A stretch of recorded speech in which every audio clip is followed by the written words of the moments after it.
함께 읽도록 하겠습니다. 시작. 나의 형제 자매 여러분, 누가 믿음이 있다고 말하면서도 행함이 없으면 무슨 소용이 있겠습니까? 그런 믿음이 그를 구원할 수 있겠습니까? 어떤 형제나 자매가 헐벗고 그날 먹을 것조차 없는데 여러분 가운데서 누가 그들에게 말하기를 평안히 가서 몸을 따뜻하게 하고 배부르게 먹으십시오 하면서 말만 하고 몸에 필요한 것들을 주지 않는다고 하면 무슨 소용이 있겠습니까? 이와 같이 믿음의 행함이 따르지 않으면 그 자체만으로는 죽는 것입니다. 네, 오늘은 예수님을 믿는 삶에 관해서 함께 나눠보고자 합니다. 말씀을 읽으면서 어떤 마음이 드셨습니까? 불편하죠. 네, 굉장히 불편한 말씀입니다. 사실 앞에서부터 쭉 이 야고보서 2장을 읽어가면 굉장히 불편한 내용들을 담고 있습니다. 마틴 루터에 관해서 우리가 지난주에도 잠깐 얘기를 나눴는데, 루터에 대한 이야기를 짧게 하면, 마틴 루터는 그 행위로서의 구원을 강조하던 카톨릭의 반대에서 종교개혁을 일으켰잖아요. 그런데 마틴 루터가 이제 성경을 보기 시작합니다. 그런데 야고보서를 봤어요. 근데 마틴 루터의 마음이 어떻겠습니까? 불편하죠. 왜냐하면 본인은 이 행위로서의 구원을 강조하던 카톨릭에서 벗어나 오직 믿음으로 구원을 받는다라고 하는 슬로건을 갖고 나왔는데 성경에 야고보서가 있는 거예요. 그러니까 마틴 루터가 이걸 어떻게 해야 되잖아. 그래서 마틴 루터가 얘기하기 시작합니다. 야고보서는 성경이 아닌 것 같아. 이렇게 얘기를 해요. 실제로 그래서 마틴 루터는 성경에서 야고보서를 어떻게든 빼려는 노력을 굉장히 열심히 했습니다. 그래서 제가 어제 주일 예배에 관해서 이렇게 글을 쓰면서 마틴 루터에겐 죄송하지만 믿음에 관해서 얘기할 때 야고보서 말씀을 가져야겠다. 근데 사실 마틴 루터라고 하는 사람이 그렇다고 해서 믿음의 행위를 하지 않았나? 이건 아닙니다. 사실 그는 그의 또 하나의 가치가 있었는데, 먼저 하나님을 기쁘게 하자. 또 하나 사람을 복되게 하자. 이것이 마틴 루터의 종교개혁의 또 하나의 가치와 태도였습니다. 그런데 이제 워낙 카톨릭과 이렇게 대치하다 보니까 이 야고보서의 말씀들을 조금 불편하게 여겼던 것 같습니다. 그러나 야고보서의 말씀도 하나님의 말씀이고, 우리가 오늘 믿음에 관해서 나눌 때 꼭 이 야고보서 말씀을 짚고 넘어가야 하기 때문에 오늘 야고보서 말씀을 통해서 믿음으로 사는 삶이란 무엇인가에 대해서 함께 나눠보고자 합니다. 여긴 저희 동네고요. 어제 제가 직접 이 설교를 위해서 사진을 찍으러 나갔습니다. 앞에 횡단보도와 신호등이 있어요. 여기 이제 횡단보도, 신호등이 보이시죠? 그럼 여기서 좀만 직진을 하면 여기 우회전하는 곳에 교회가 있습니다. 엄청 큰 교회예요. 이름을 밝힐 수 없는 인천에서 가장 큰 교회 분점이 여기 있습니다. 2호점. 2호점이 여기 있어요. 여기에 뭐라고 써 있냐면 오직 예수라고 써 있습니다. 오직 예수. 그리고 여기가 들어가면 이제 이 교회 주차장이에요. 여기는 신호가 바뀌겠죠. 아내랑 이제 카페를 어디를 가는 길에 여기에 잠시 정차했습니다. 빨간불이 돼서 정차했죠. 근데 여기가 차가 원래 워낙 여기가 차가 많이 다니는 것 같지만 다 불법 주정차해 놓은 차들입니다. 이건 제 차고요. 여기는 이제 원래 차가 많이 안 다니는 곳이에요. 근데 여기가 이제 빨간불이 되잖아요. 근데 여기서 이 빨간불만 조금 어기면 교회에 빨리 갈 수 있어요. 그래서 이제 아내랑 저랑 여기 이제 1차선에 서 있는데 2차선으로 교회로 오는 차들이 죄다 신호 위반을 해서 우회전을 꺾는 겁니다. 그래서 제가 보면서 저기 지금 오직 예수라고 써 있는데 이 빨간불에서 다 건너 그냥 다 무단, 이미 제가 봤을 때 이 교회의 전통인 것 같아요. 이 신호를 무시하는 게 이 교회의 전통이죠.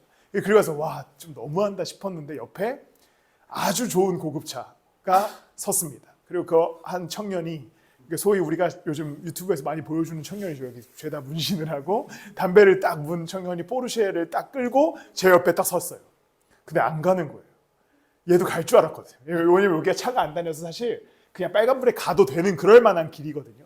근데 얘는 안 가는 거예요. 그래서 파란불로 딱 바뀌니까 이제 직진을 해서 가더라고요. 그래서 제가 아내한테, 야, 누가 지금 그리스도인이냐? 여기 빨간불 다 위반하고 우회전하는 분들이 그리스도인이냐? 저 앞에 신호 지키고 담배 피지만 지키지 않는 저 문신 청년이, 저 초롱이 같은 친구가 그리스도인이냐라고 하는 약간의 마음의 어려움이 있었습니다. 여기 심지어 큰 도래, 이게 역광이어서 잘 안 나왔는데 오직 예수라고 써 있는데 이분들이 빨간불을 지나서 우회전하면서 오직 예수를 보고 들어갈 거 아니에요. 무슨 마음이었을까? 이분들은 이런 마음의 어려움이 있었습니다. 오늘 본문 시작 2장 14절 말씀을 보면 이렇게 기록됩니다. 나의 형제 자매 여러분, 누가 믿음이 있다고 말하면서도 행함이 없으면 무슨 소용이 있겠습니까? 그런 믿음이 그를 구원할 수 있겠습니까? 그러니까 아까 전에 이 앞에 빨간불에 가는 건 요 말씀에는 좀 너무 과하지만 약간 농담처럼 제가 꺼낸 이야기입니다. 어쨌든 우리가 믿음이 있다라고 얘기하고 교회 다닌다라고 이야기하면서 수없이도 우리는 믿음대로 살지 못하는 삶의 모습들을 보게 됩니다. 믿음은 곧 행위를 동반할 수밖에 없습니다. 우리가 오해하지 말아야 하는 것은 믿은 다음에 적당할 때의 행위를 실천하는 삶이 아니라 믿음이라고 하는 것은 믿는 동시에 행하게 되는 것이 믿음입니다. 야고보서에서 야고보가 계속해서 강조하는 부분도 믿음과 행위는 동반된다라는 거죠. 함께 간다라는 겁니다. 그래서 믿음이 없으면 죽은 것과도 행위가 없으면 죽은 믿음과도 같다라고 말하는 것이 야고보서의 말씀이죠. 예수 그리스도를 믿는 믿음이 있다면 내가 주님을 믿습니다. 내가 예수 그리스도를 고백합니다. 그가 나의 구원자이십니다라고 고백할 수 있는 자들은 그리스도인답게 믿음으로 살아가는 것까지 이어져야 되는 겁니다. 오늘 우리는 이 믿음에 관해서 나누게 될 것입니다. 믿음이란 삶을 동반하고 행위를 동반한다. 근데 그 행위로 구원을 받는 것은 아닙니다. 믿기 때문에 행하는 것이죠.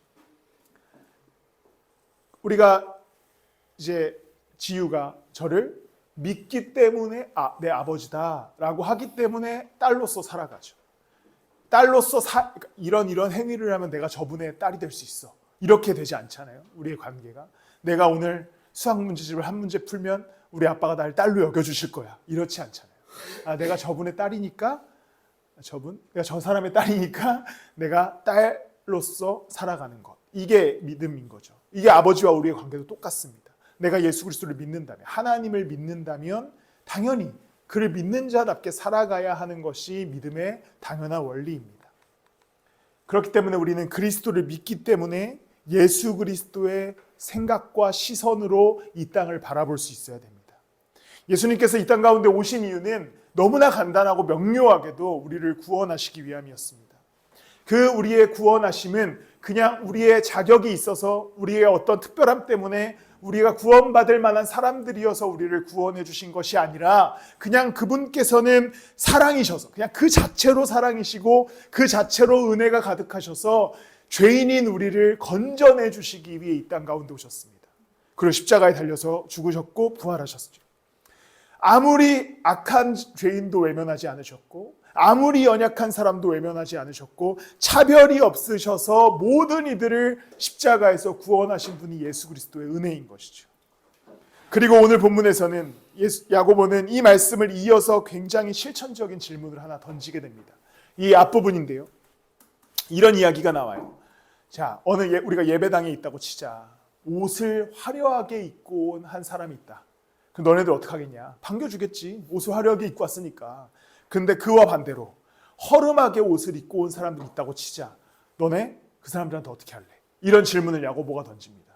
이게 바로 2020년 전에 있었던 질문이에요. 우리의 교회에게 하는 질문과 굉장히 비슷하지 않습니까? 그러면서 4절에 야고보는 이렇게 얘기합니다. 차별하지 말아라. 차별하지 말아라. 왜 차별하지 말라고 얘기하냐면 예수 그리스도께서 그렇게 하셨기 때문이죠. 5절 말씀입니다. 우리 2장 5절 말씀 함께 한 목소리를 읽도록 하겠습니다. 시작. 사랑하는 형제자매 여러분 들으십시오. 하나님께서는 세상에 가난한 사람을 택하셔서 이들의 부유한 사람이 되게 하시고 하나님을 사랑하는 이들에게 약속하신 그 나라의 상속자가 되게 하시지 않았습니까? 하나님께서는 가난한 자들, 심령이 가난하고 실제로 가난한 자들을 위해서 이 땅 가운데 오셨고 십자가에 달리셨습니다. 그리고 깊은 절망 가운데 있었던 인간들을 예수님의 십자가와 그분의 사랑으로 구원하여 주셨습니다. 그리고 이제 이 구원받은 자들로 하여금 그렇게 살아가게 하시는 거죠. 그리스도의 시선과 그리스도의 자녀됨으로 살아가게 하는 겁니다. 그러면 이제 이 진리를 아는 우리는 어떻게 살아가야겠습니까? 우리도 그분의 시선으로, 그분의 마음으로, 그분의 사랑으로 이 땅의 이웃들과 우리의 주변인들과 우리 교회의 공동체들을 바라볼 수 있는 것이죠. 이것이 바로 예수 그리스도의 마음입니다. 하나님께서는 이 원리를 구약에서부터 계속해서 동일하게 이끌어가고 계세요. 이스라엘 백성들에게 이제 새로운 나라를 건립시키면서 우리가 신명기 말씀을 지금 보고 있는데, 가나안 땅에 들어가서 어떤 나라가 돼야 되느냐, 그 나라에 대해서 이야기할 때 하나님이 계속 강조하는 것은 그곳에 있는 약한 자들이 함께 어울리고 나를 위해 예배할 수 있게 해라, 유월절과 안식일을 함께 지켜라 라고 명령하시게 되죠. 그러면서 하나님께서 이스라엘 백성들에게 하는 이야기가 뭐냐면, 왜 그래야 되는가에 대해서 얘기하실 때, 너네도 이집트 땅에서 노예였는데 내가 아무런 값도 없이 출애굽시켜줬다. 그러니까 너네도 이제 너희 가운데 있는 그 노예들, 약한 자들을 돌보고 함께 해라. 그래서 이스라엘 법에는 정말 세상의 법에 없는 노예 해방법이 있습니다. 몇 년 정도 살면 노예를 해방시켜줘요. 왜냐하면 그것이 하나님의 은혜인 것이죠. 그와 동일하게 이제 그리스도의 시대를 살아가는 우리들에게도 똑같이 얘기하는 겁니다. 아무 공로 없이, 아무런 행위 없이 너희들이 예수 그리스도의 십자가와 그분의 사랑만으로 구원을 얻었고 자격을 얻었다면, 이제 너희도 그 사랑과 그 은혜와 그 시선으로 이 땅을 살아가게 하시는 겁니다. 예수 그리스도의 살아계심을 믿는 자들이라면, 그리스도의 사랑을 믿고 구원받은 자들이라면 그 사랑의 눈으로 이 땅을 바라보고 이 땅의 사람들을 섬기며 살아갈 수 있어야 되는 것입니다. 예수님 닮도록 살아가는 것, 그것이 내 삶의 소망과 내 삶의 목적이 되는 것이 그리스도인의 인생이고 믿는 자들의 삶이라는 것을 기억하십시오. 예수님께서는 우리 가운데 그 아무런 가치와 아무런 자격을 보지 않으시고 십자가에 달리셨습니다. 그렇다면 우리도 이제 예수님의 시선으로 이 땅을, 우리 교회 공동체를 바라볼 수 있어야 됩니다. 차원쌤이 만약 이번 주 금요일날 치킨을 사지 않으셔도 우리는 차원쌤을 언제 치킨을 사내냐, 이런 어떤 채무자의 인생이 아니라, 채무자와 채권자의 인생이 아니라, 안 사주셔도 우리는 차원쌤을 사랑합니다. 그러나 사주시면 더 사랑할 수 있는.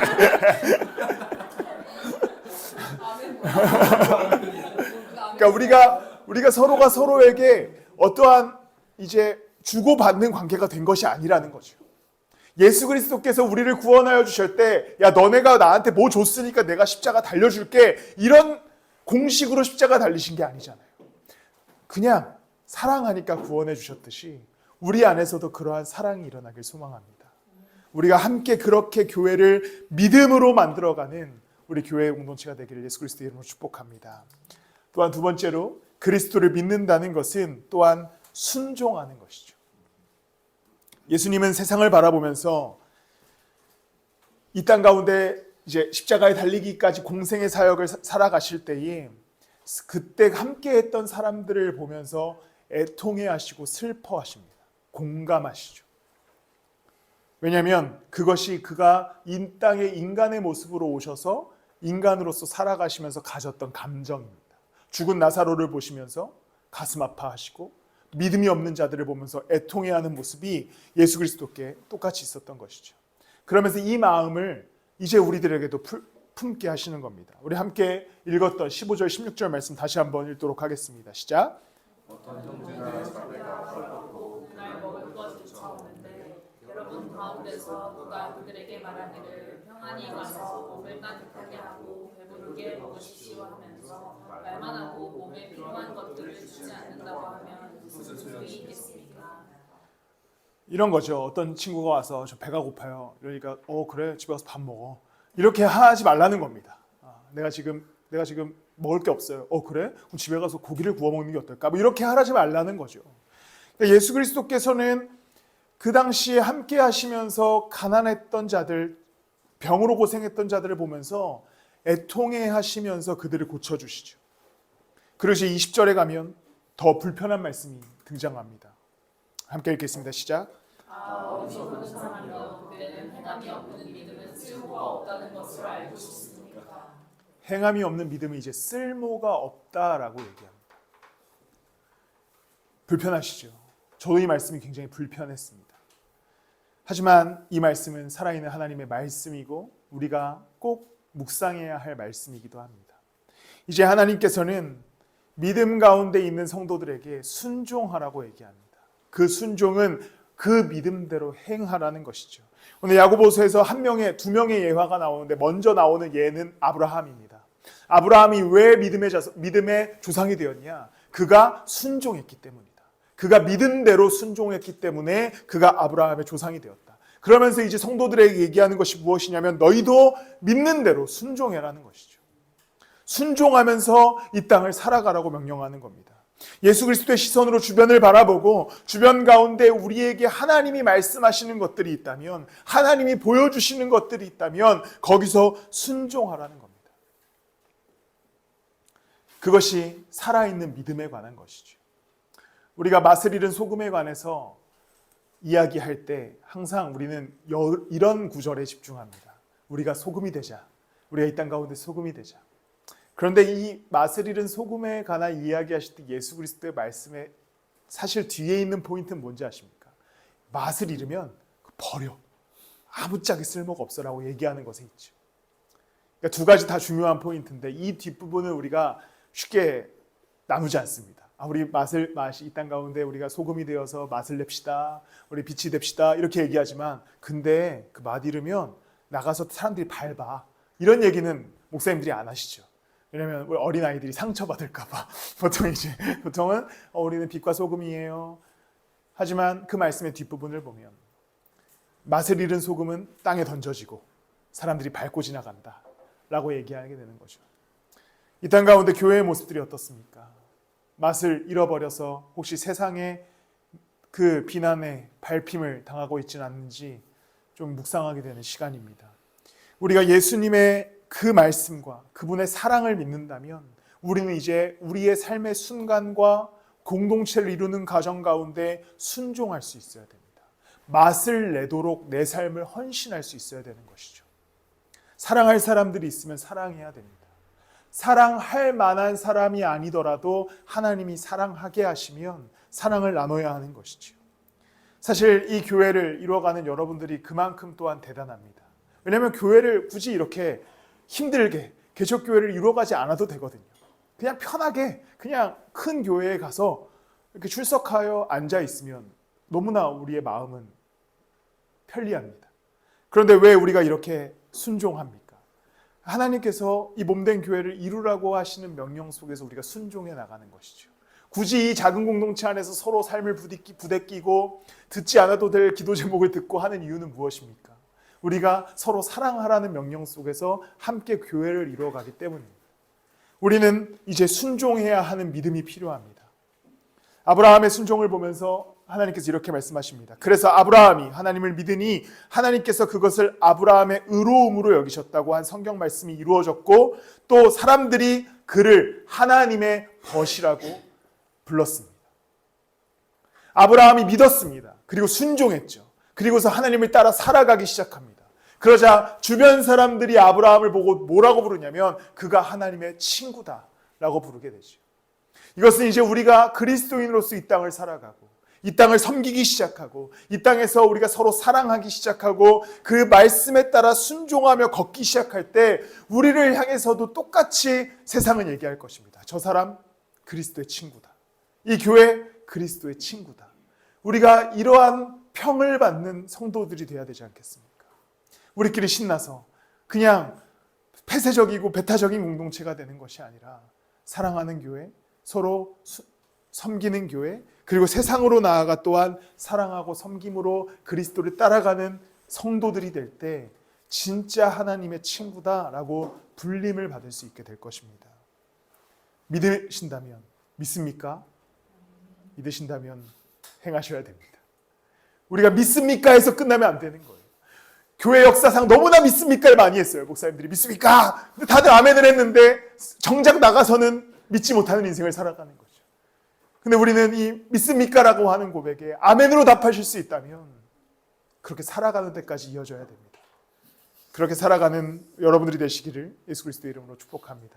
마지막으로 이제 이 믿음의 시련이 되는 곳은 삶의 자리입니다. 야고보서 2장 말미에 아브라함 말고 또 한 명의 인물을 예로 들게 됩니다. 라합이라고 하는 여인이죠. 라합은 기생이었습니다. 심지어 당시 이제 아수르라고 하는 아수르가 아니죠. 바벨론이라고 하는 도시는 어떻게 생겼냐면, 가나안 땅은 어떻게 생겼냐면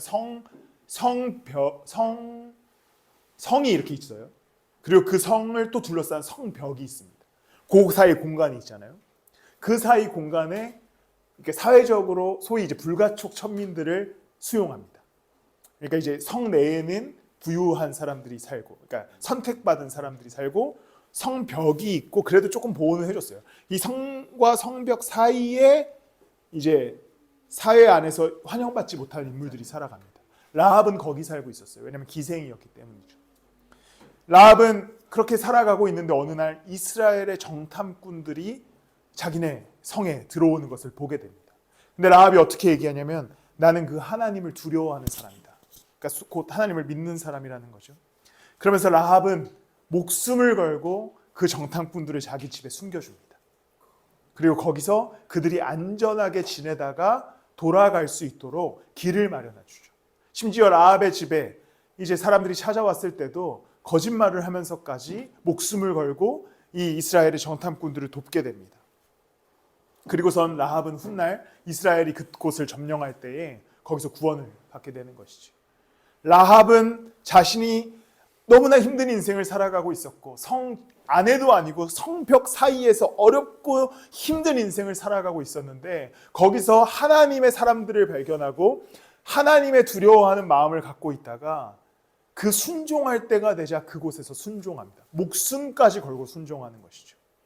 그러면서 그 후에 라합이 구원을 받게 되고, 라합은 정말 대단하게도 이방인이었고 기생이었지만 예수 그리스도의 족보에 이름을 올리게 됩니다.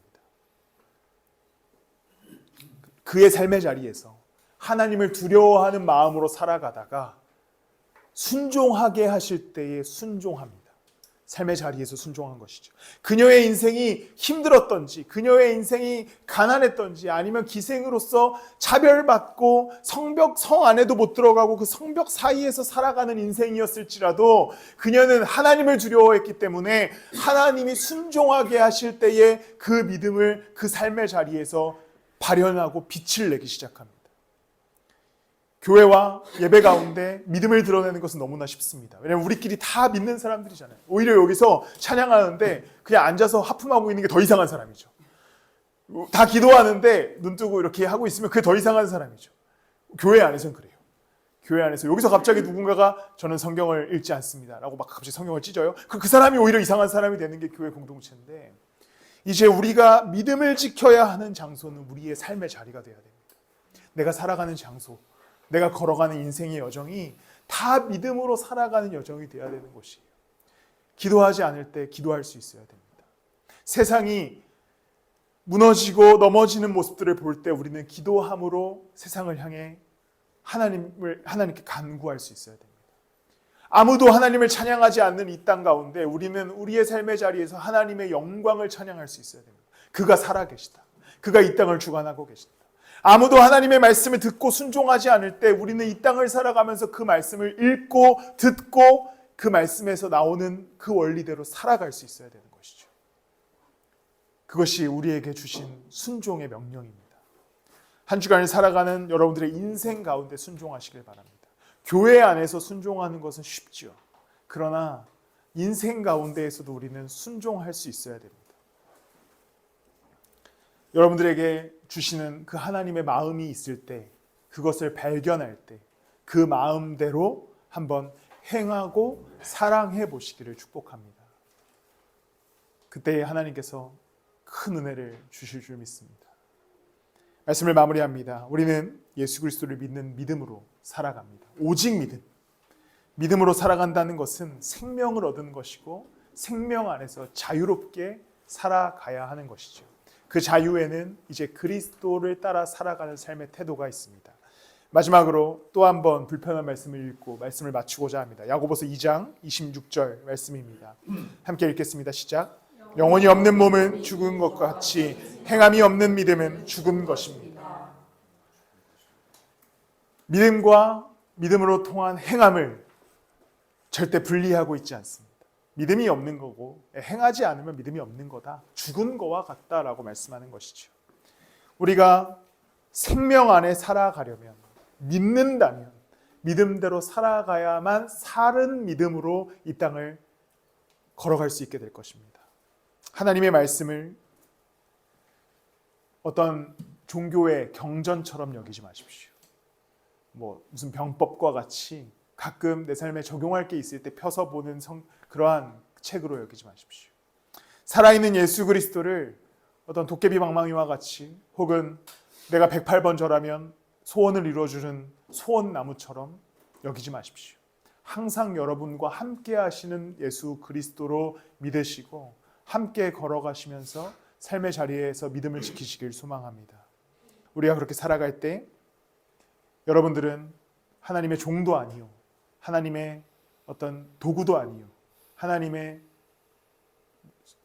필요한 일꾼이 아니라 하나님의 친구로서, 그리스도의 친구로서 이 땅에서 인정받으며 살아가게 될 것입니다. 이 시간 함께 찬양하실 텐데, 아까 함께 했던 찬양을 다시 하면, 이제 말씀을 묵상함으로 다시 찬양하면